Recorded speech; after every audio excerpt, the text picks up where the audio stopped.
All right, so it looks like the war is back on. We've got drones and missiles coming out of Iran targeting commercial vessels, oil infrastructure in the UAE, and maybe even U.S. military vessels. Now, this is a changing situation. Like, the missiles are actually flying right now. So we'll get into what we know so far as of 11:15 a.m. Central Time on Monday, May 4th, 2026. Now, kind of the precursor here was a U.S. announcement last night called Project Freedom, announced by President Trump. And this really came about because the ceasefire talks, or the peace talks, have just stalled. There's no progress there at all. So we're starting to see the United States and Iran try to find other ways to wrap up this conflict. The U.S. proposal last night was Project Freedom. U.S. Central Command confirmed that this morning, saying CENTCOM will begin supporting Project Freedom to restore freedom of navigation for commercial shipping through the Strait of Hormuz. I'm going to pull up a map here today. This is live UA map to give you an idea of some of the areas that we're talking about as we get through the video. They say the mission directed by the president will support merchant vessels seeking to freely transit through the essential international trade corridor. The maritime freedom construct aims to combine diplomatic action with military coordination, which will be critical during Project Freedom. The U.S. military support to Project Freedom will include guided missile destroyers, over 100 land and sea-based aircraft, multi-domain unmanned platforms, and 15,000 service members.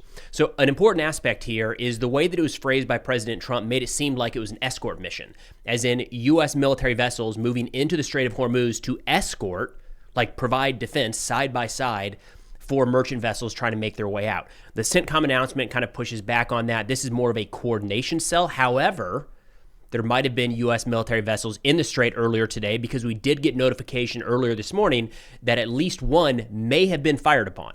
Iranian media says hit by 2 missiles. There's no evidence to support that, but it does look like at least 2 U.S. merchant vessels made their way out of the Persian Gulf earlier today. Now, following President Trump's announcement of this Project Freedom, we got something from the IRGC where they effectively said, too bad, the Strait of Hormuz is still closed. We still own it. The IRGC spokesperson, Brigadier General Hossein Mahabi, said, quote, "No changes have been made to the management of the Strait of Hormuz. Any civilian or commercial vessel operating in line with the IRGC Navy's transit protocols and moving along the designated route in coordination will be ensured safe passage. Any maritime activity that contradicts the IRGC's declared rules will face serious consequences, and violating vessels will be stopped by force. All shipping companies and cargo issuers are urged to follow IRGC advisories and official notices." In fact, the IRGC issued a new map as well showing the only permissible corridor to transit the Strait of Hormuz, and you'll see that it's just a little sliver there right along the coast of Iran. So again, the conflicting statements last night into this morning, the United States saying we are kicking off Project Freedom to facilitate the free flow of commercial vessels through the Strait.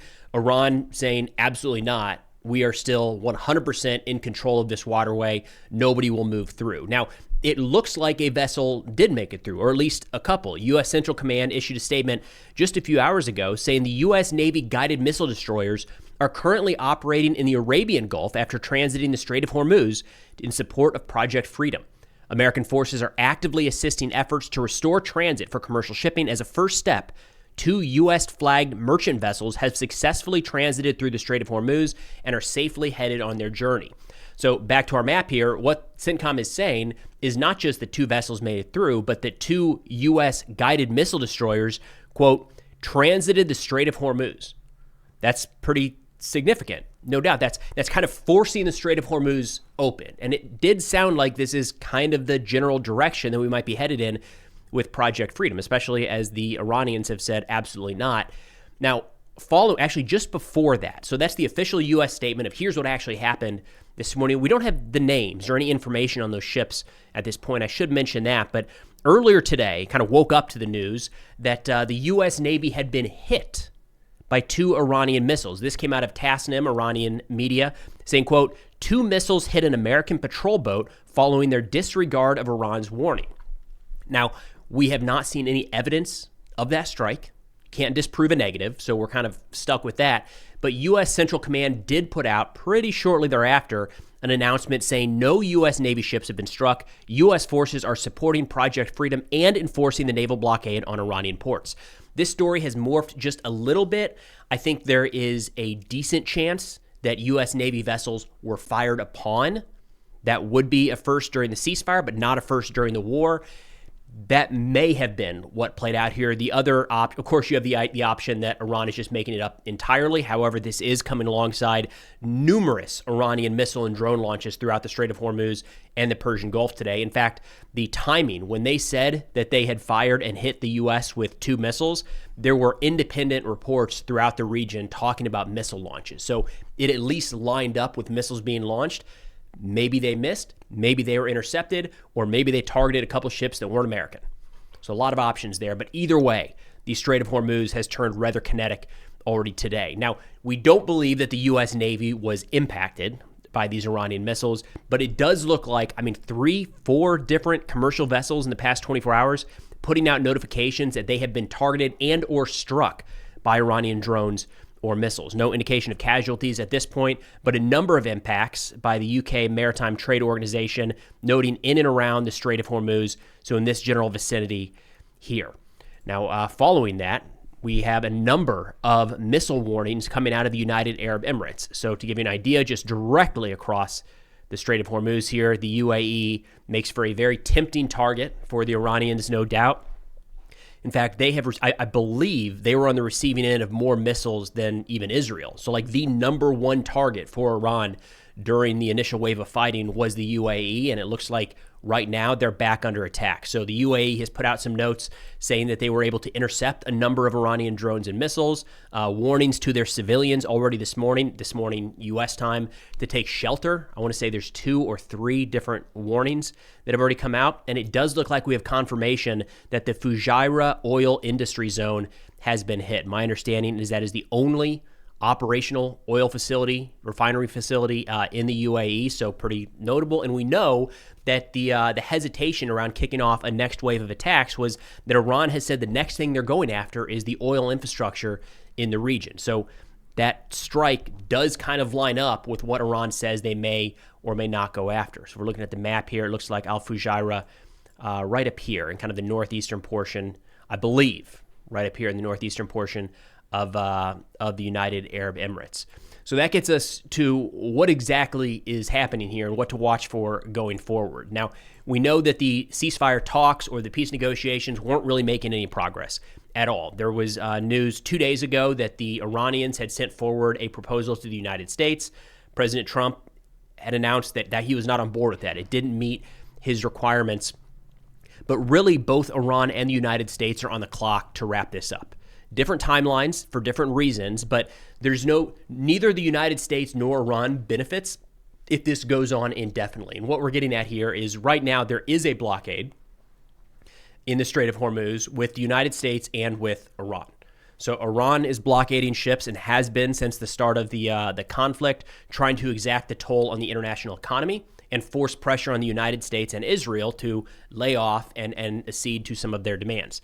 The United States a few weeks ago put in a blockade of all Iranian ports and any Iranian ships trying to exit or enter through the Strait of Hormuz, with the idea of kind of suffocating the Iranian economy, forcing the Iranian regime to the negotiating table. Both of those take time, and the longer they go on, the more damage is done. So, and this is where this calculation comes in, is, oil prices today are spiking. The global economy is in a tough spot because the Strait remains closed. So the United States, yes, can keep the blockade in place, but, we should not kid ourselves. If we have this full blockade in effect for another 1, 6, 9 months, that is going to do significant damage to the world economy.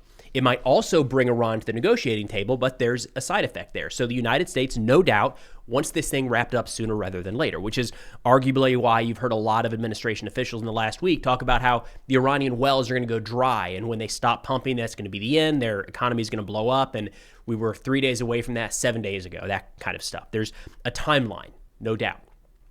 Iran faces the same. How long can they actually go on? Their economy is hurting. It was hurting before this war kicked off. They can't afford for this to go on, this blockade and this shutdown in the Strait of Hormuz for another 1, 3, 5 years. Their country is going to look very different than it does today. So there is an incentive on both sides to try to move this up. There's a bit of an argument that President Trump wanted to force the Strait of Hormuz earlier today, following the announcement of Project Freedom, with the idea of getting the Iranians to attack and saying, we're going to put Iran in a tough spot. if we move through the Strait of Hormuz and they don't stop us and don't do anything, it shows that their blockade has been breached and can be breached, and maybe opens the doors for more commercial vessels to exit the area. And if they do fire upon us, then that gives us the green light to restart hostilities. I'm a little bit skeptical on that. Like, I understand the logic. The first part tracks. You want to test out that blockade and see if it's actually in force, because it might not be. But there's not a clear military solution here.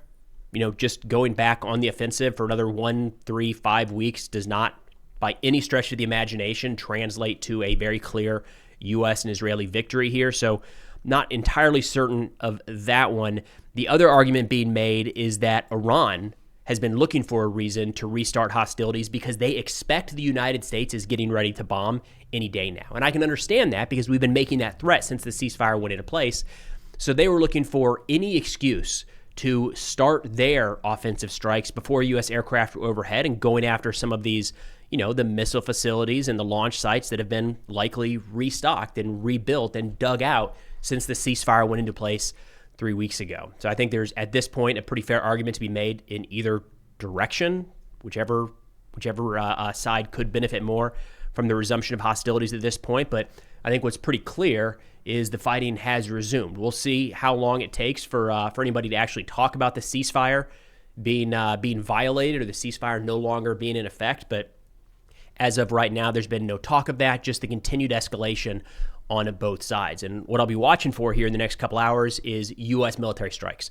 So there has not been any indication that the U.S. is carrying anything out or moving additional assets into theater, but we do have a lot of firepower forward deployed. And with Iran starting to strike oil infrastructure in the region, you have to expect that the United States is looking at some sort of retaliatory blow in the very near term. But that's all we got for now. Thanks for watching, and I'll see y'all next time.